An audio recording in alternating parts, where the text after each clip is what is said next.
So once again, my friends, we see that there's been another attack on Kyiv by Russian terrorists. Because what else could you call them? I mean, who attacks civilians like that? Who strikes civilian targets? Wait, targets civilians.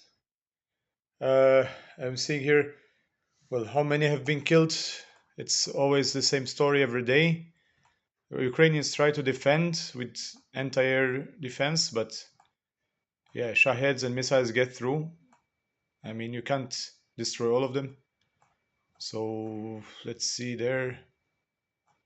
Uh, it's just sick, 12 people in Kiev. Also, there was an attack in Sumy once again, border city close to Belgorod Oblast.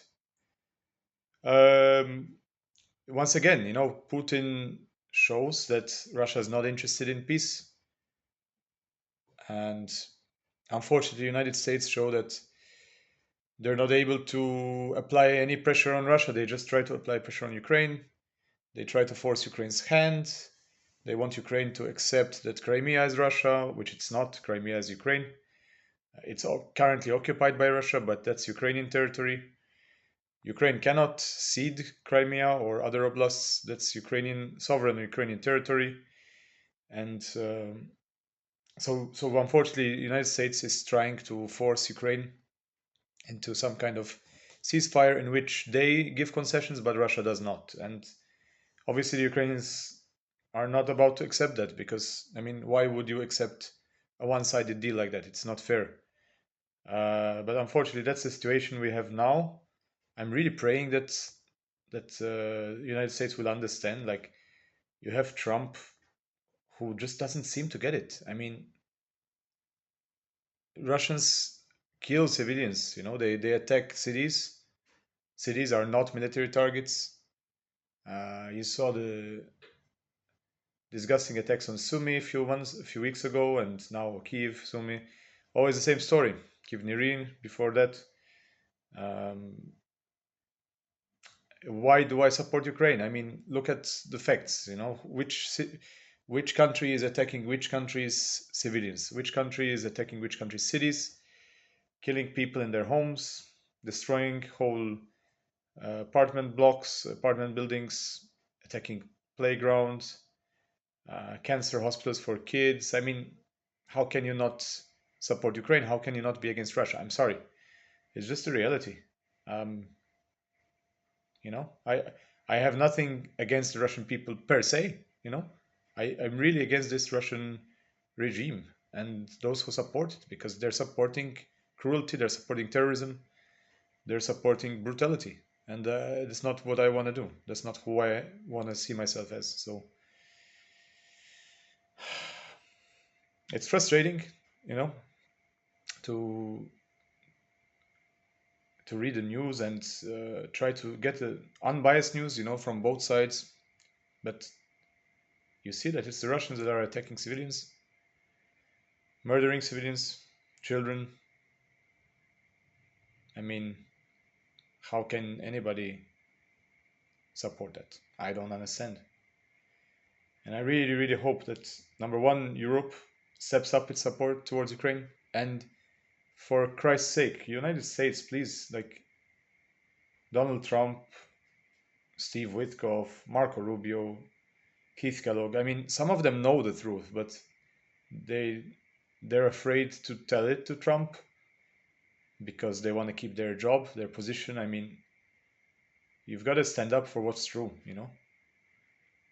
and you've got to like you just have to be honest about it. I mean, it's easy for me to say, okay, I'm not in the American government, but facts are facts. I mean, look what's happening every day. Like, I mean, look, if Ukraine stopped fighting tomorrow, there would be no Ukraine. If Russia stopped fighting tomorrow, there would be no war. That's it. Russia invaded Ukrainian territory, Russia killed people, Russia occupied, Russia still occupies 20% of Ukraine. How can anybody accept this? How can anybody support it? That's why I try to do things, to help Ukrainian people, um, to use my skills and run a voluntary program to help Ukrainian people here in this country where I'm living. Uh, I hope more people will do such things, and I hope more people will stand up to this kind of Russian behavior. Because if you're a civilized person in a civilized country, a person who loves peace, how could you how could you accept such barbarism? I and this is coming from someone who used to love Russia as a country. I mean, I traveled there in 2011. I spent 3 months there. I visited many cities. People were friendly. But was before the war. This was before the start of the war in Crimea, 2014. I was there in 2011. So back then, I didn't really fully realize, that this is what Russia is now under Putin. I mean, it's an imperialist country. It's always been, and the rest of the world mostly tries to live by different rules and tries to promote trade and peace. And with Russia, it's a different story. Yeah, they look at their neighbors and they think, okay, let's subjugate them. Let's trade the lives of thousands of our soldiers to take some fields in Ukraine. And I mean, I have so many friends here in this country, so many Ukrainian friends, students of mine, and they're here not because they chose to be here. It's because their country was attacked, their country was invaded. And I mean, just think about it. Imagine your country was invaded. Maybe your country has been invaded. You might understand it better. My country has never been invaded, thank goodness. But just imagine if it were. I mean, you uproot your whole life, your family. You've got relatives there. You lose people you love. I mean, it's just crazy, crazy to think about. I hope that these videos, portray my point of view on this, and I think it's a point of view born by evidence and by facts on the ground. You see the statistics of, unfortunately, you see all the people who have died and been injured, all of them with names, families, loved ones,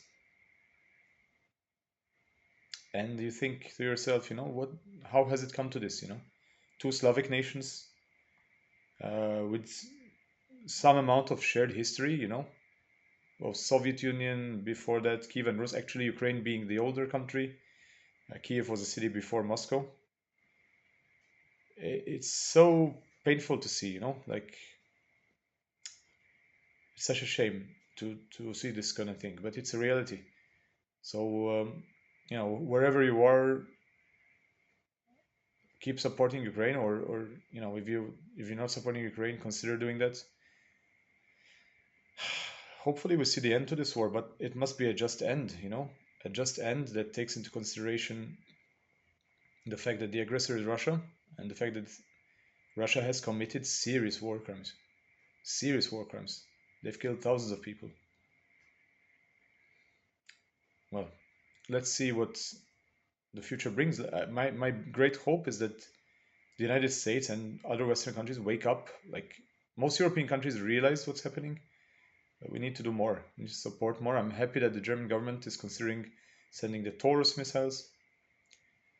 If only the United States really supported Ukraine the way it should, you know? Because Russia will not stop this war. It's Russia that has to stop the war. That's the country that started it, and they're the ones that can stop it. This is Putin's war, and it's the war of his people, the people around him, and unfortunately, also a lot of Russian people support it. Have they been brainwashed? Have they, what is the reason? I don't know. I don't live in Russia, thank goodness. Um, I don't want to go back there. It's such a disappointment, and everyone hopes that this war ends. No more, no one wants it to end more than the Ukrainians do. But Russia is the obstacle to peace. If you take nothing from this video, take that. I mean, Russia is the country that keeps this war going. Every day, Putin decides to keep the war going. He could stop. He could leave Ukraine, but he doesn't want to. You know, the lives of his people, the Ukrainian people, mean nothing to him. So he wants to continue this war. And I just wish that powerful countries like the United States would see the truth. They would wake up to this and they would support Ukraine, the country that's fighting for democracy and freedom. I mean, is there any nobler aim, anything nobler to fight for? Let's see. Let's try to keep positive, trust in Ukraine, and spread the word. If this video reaches one person and makes them reconsider, maybe they're not supporting Ukraine, or maybe they think Russia is somehow righteous, with this farce of an Easter ceasefire, that Putin offered just to try to impress Trump. I mean, the guy's just playing games, and Trump is just lapping it up. He's just falling for these tricks. We know that Putin cannot be trusted. He just lies constantly. It's frustrating. I mean, I'm sure a lot of people share my frustration and hope that more people will open their eyes to this truth and reality. Ukrainian friends, stay strong. I'm proud of you. Uh, you are on the right side of history, and this nightmare will be over eventually. So I'm gonna keep supporting you for as long as you need. Um, let's see. We hope that this war ends, but we know which country has to end it. We know which country is waging war against the other, which country is defending itself. I mean, if only other countries could see too. Let's be hopeful. Guys, take care, and glory to Ukraine.